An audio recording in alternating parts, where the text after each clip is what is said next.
What is the significance of Africa Day? And why has South Africa not yet declared Africa Day a public holiday? What will it take for all Africans to abide by the spirit of Ubuntu? And how do colonial era borders impact the ideal of a united continent? What time is it? It's question time.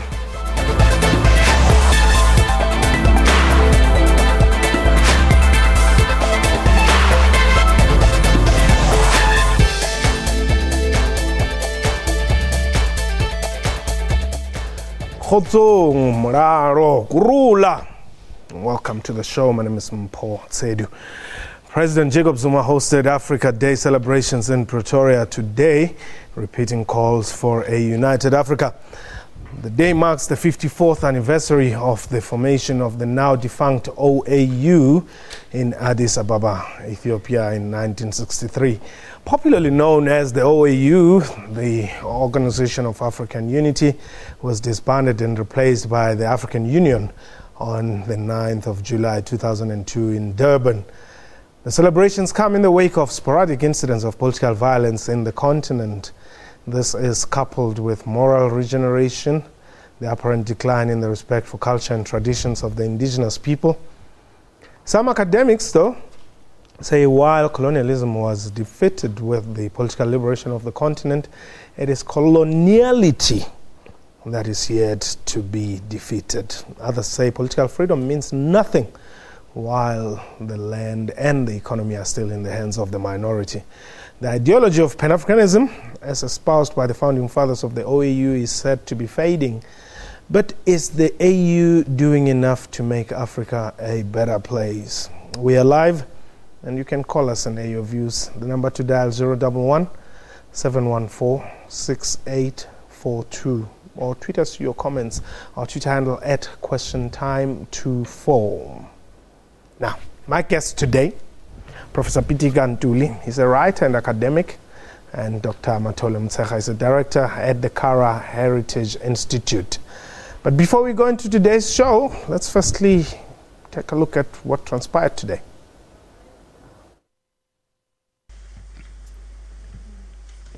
We are grateful to our forebears for their commitment to the liberation of every inch of African soil. This was stated boldly by President Kwame Nkrumah, who said at the dawn of the independence of Ghana that, and I quote again, "Our independence is meaningless unless it is linked up with the total liberation of Africa," unquote. Well, that's President Jacob Zuma, who was speaking today at the function that was held in Pretoria today. I welcome my learned and esteemed panel today.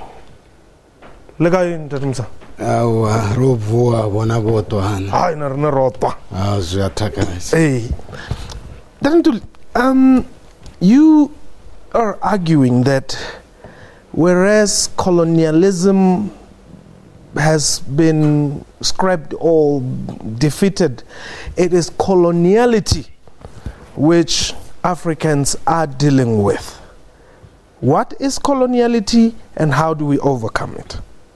I think the coloniality is a result of a practice that Europe, for about 500 years, when they were practicing their modernity, were taking us out of our own history as subjects of our history to become objects of our history. So we organized and we decolonized, but what remained was this coloniality, which is a template of oppression that stays actually with us, so that in whatever we do, we behave very much like the Western world. We've inherited Western institutions without question. Western style universities, which are not African universities but universities in Africa. A parliamentary system that does not reflect our culture, that does not reflect actually who we are. The denial, the rejection of our own kind of languages that are the substance of our philosophy, our science, as well as our arts. We have jettisoned all of that, things. We have become now, in a sense, black Americans, black Europeans, black whatever else, but not Africa. I'm happy you raised this parliamentarian system that we've inherited, because I think we are battling as Africans. When the EFF starts insulting Gonda Temtseka in parliament, they say, and they say, no. The system we're using is actually not based on age and all that. It's based on how many votes you got. Yes. So which means this European or Western system is battling to adjust in an African environment. Yeah, but what happens then, Paul, is that we go to that parliament. We cannot actually handle the contradictions, which we should understand, because we accepted that. And when we move away out of parliament, where do we go? To Lekgotla. And when we move to Lekgotla is a totally different place, where you don't go there just to argue. You go there in order to reach a consensus. You have to do that thing in a kind of an African way. Why not then jettison this kind of a parliament, and to see how African systems operate? I'll give just one example. In Africa, cyclicality is an organizing principle. Whatever you do it in a round. When you worship, the priest stands in the middle. Whether apostolic or Zionist, we are going to dance around. When you go to a disco, young people, when they're black people, they'll stand there, there'll be a circle, someone is going to go into the middle and dance, and when they dance, they come out. Because somebody gets them out. It tells us that in Africa, you people want to stay forever in power. When every cultural practice tells you that you dance and you give somebody else an opportunity to do so. Let's look at other institutions where there's coloniality and colonialism is manifesting itself. Skara, I know you're trying to deal with the religious aspect of African people. How do we, and what efforts are you putting in place to ensure that black people and African people in particular get out of this mentality? If we could all remember Tambo correctly, he taught us that liberation was political, spiritual, cultural, social, and economic. Now we have achieved political freedom. Mandela says political freedom is for the purpose of taking the struggle forward. But we tend to stop at political freedom and think that we have arrived. A British member of parliament on the 2nd of April 1835, he said, I traveled from Cape to Cairo. He was telling the British parliament, I didn't find a thief, a beggar, but I found people of high morality. And he said, the spiritual and cultural heritage of these people is dangerous to the British. We won't be able to conquer them unless we conquer their spirituality and their heritage to make them a dominated people. That's what they have achieved. So what Professor Ntuli is talking about is the effect of that British policy. Now, for us to liberate ourselves, we need to know that Africa Day is not a celebration of an event, but a movement. We have made it an event where we celebrate the formation of the OAU. Yes. But OAU was a culmination of a process of liberation which started with the recovery of the African values, the harnessing of those values to liberate us from slavery, colonialism, and apartheid. And that's why we need to have an African calendar, because those people who wanted to subjugate us as the British wanted, have introduced many stupid holidays. It will be Secretary's Day, it will be Family Day, it will be all these days. But among all these days, there's no proper African day. As Africans, our New Year starts in September. And then in October, we celebrate rain to thank the gods for the rain and the fertility of the soil. And then in November, we protect nature. In December, we eat the first fruits, which means you could not be lazy in Africa, because if you were lazy, you would not be able to participate in these processes. In March, we would celebrate harvest. In May, we would celebrate spirituality. For instance, the 1st of May was called Mohali's Day. Who is Mohali? The Karanga says Moari, the Kalanga says Moali, the Venda says Nwari, the Tsonga says Nwari, the Sotho says Mohali. So all African people from the center until here, we celebrate a goddess, Moari Wedenga. And that Moari ke Mohale. We have Mahalisbek. The child of Mohale is Luti or Lundi. We have Malundi Mountains in Tabazaga Lundi. We have Maluti. So Mohale and Luti is mother and child. But we go and buy pictures of a white woman and a white man, and we say is the mother and son of God. And these are human beings. In Africa, we don't worship human beings. We don't worship pictures of white people, because those are the ones that damage our minds. We worship a spiritual mother and a spiritual child. That is the most unifying religion, spirituality. If we can go back to it, we would decolonize the African mind, we would have our own calendar, which is a developmental calendar, not... Now, Prof, a mind is a terrible thing to waste. Don't use it. Yeah, a mind is a very terrible thing to do. But when we say decolonize the mind, which we think is a very revolutionary thing, it's another reactionary thing. It's another Western kind of a thing, because it reduces the human being just to the mind, away from the body, away from the spirit, and away from emotions that he had described. The very word Africanism was first used in 1643 by the Brits, who said, when we want to colonize these people, we are being blocked by these Africanisms. And that Africanisms was a spirituality. We were colonized because we believed that stones have got consciousness, that trees have got feelings, that rivers have got their gods. Today, quantum mechanics and quantum physics tells you that whatever it is we were colonized for, that was what was right. So we come up now, we take over the country, we decolonize. The founding fathers of our nation come with a brilliant idea of RDP, reconstruction and development, which gives us an agenda. What do we reconstruct? We reconstruct our education, reconstruct our culture, our religion, our everything. Somewhere along the line, we get rid of a very programmatic things. We bring in gear because we want investors to come in here. The bigger the investors, the better.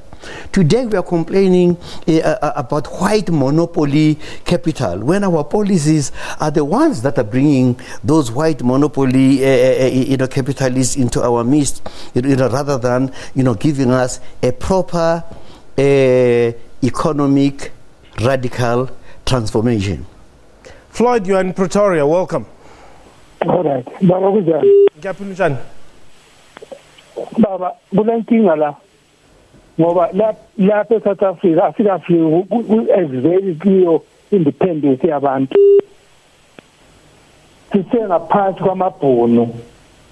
Ngoba wana mhlaba umhlaba siyawulwela manje sifuna thina sodwa indaba omhlaba. Umhlaba okusaphethwe ngamabhunu sithi independence.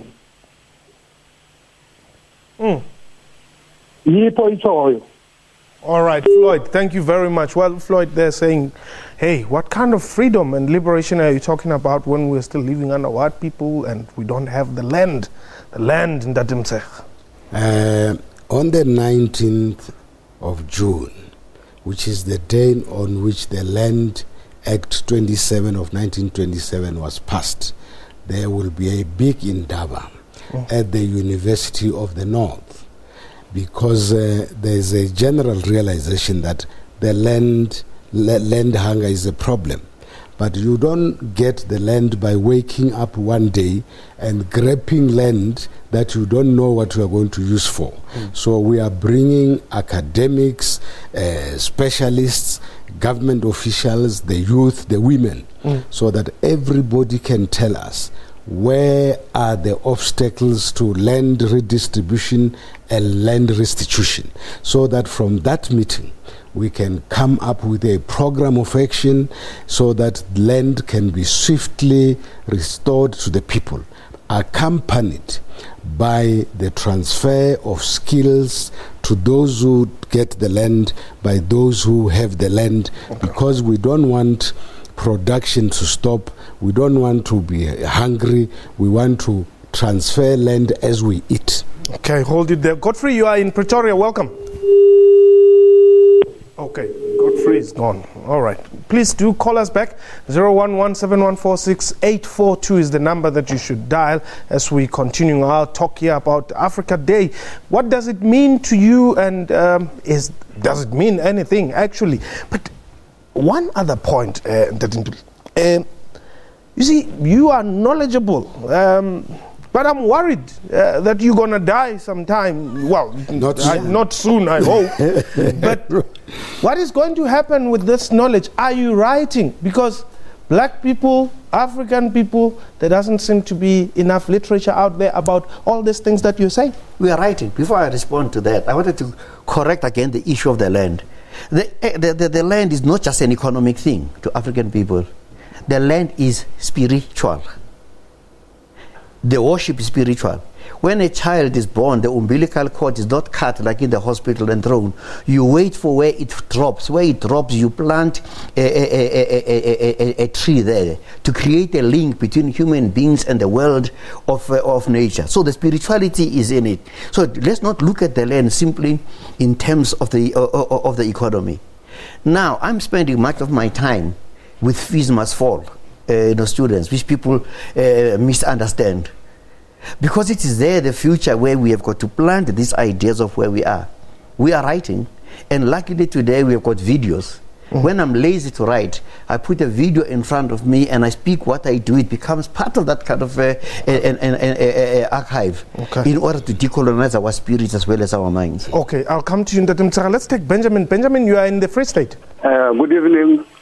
Yes, welcome to the show. Sir, thank you, sir.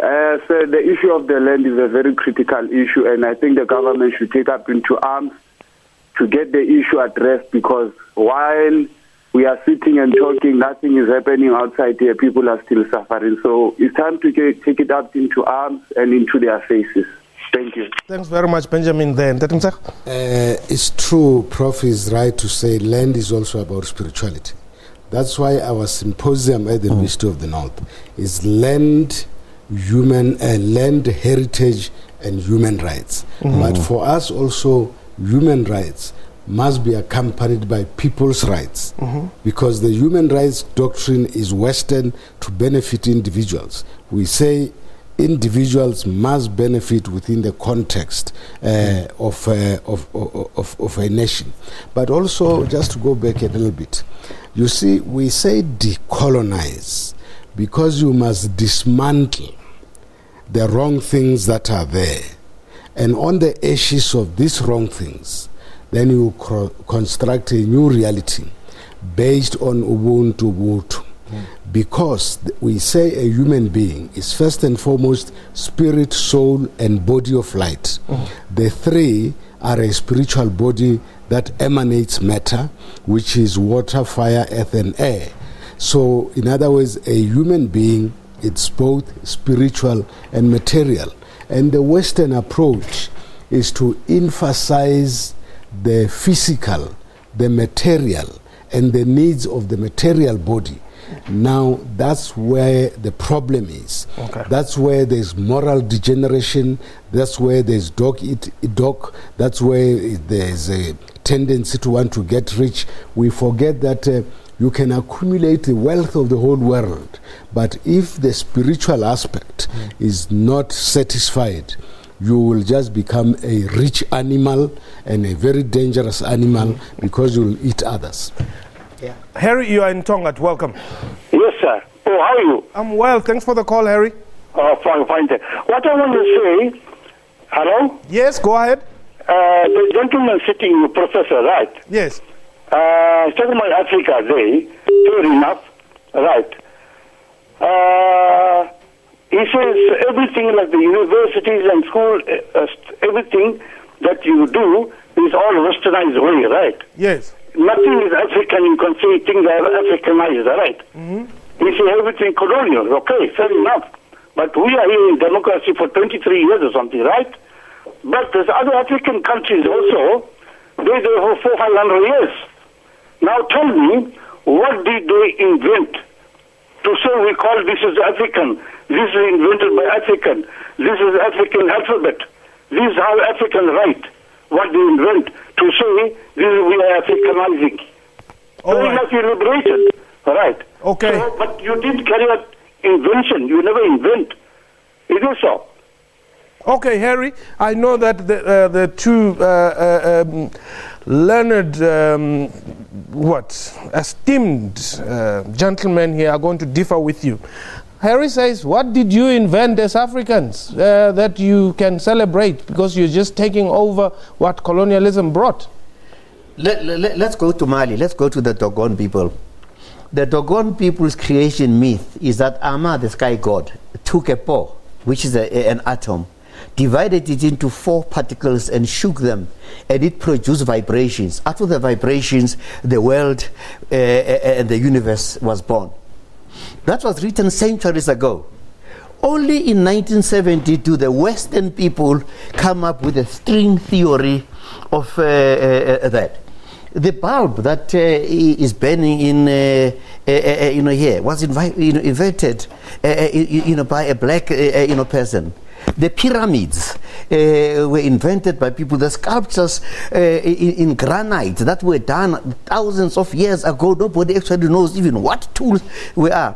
Here in old Lichtenberg, there are sculptures in Lichtenberg that were made by African people 1,500 before Christ was born. You go to Mapungubwe, we are going to find. Leave Mapungubwe to Ntatomtseg. I just come from Africa Day celebration at Kara village. There were dancers from Venda, from Bulubedu, from the Free State. They were dancing in circles. I said to them, why in circles? They say because in heaven there's one great star which is the god of light, and there are 7 stars dancing around it. And these are the stars that appear in September to tell us that is the time to plow. So the astronomy of the African people is much more advanced. And what I'm talking about, which I learned from these old people today, was only discovered by the West in 1970. It was also not a discovery. They went to the Dogons, they went to others, they collected the information, they call it a discovery. Mathematics. Pythagoras died before he could understand the law of squares, which says a squared plus b squared is equals to c squared, which is actually spirit squared plus soul squared, it's equals to the body of light squared. The spirit is 3, is a trinity. The soul is 4 because it's water, fire, earth and air. And then the C is spirit plus the 4 elements is 5.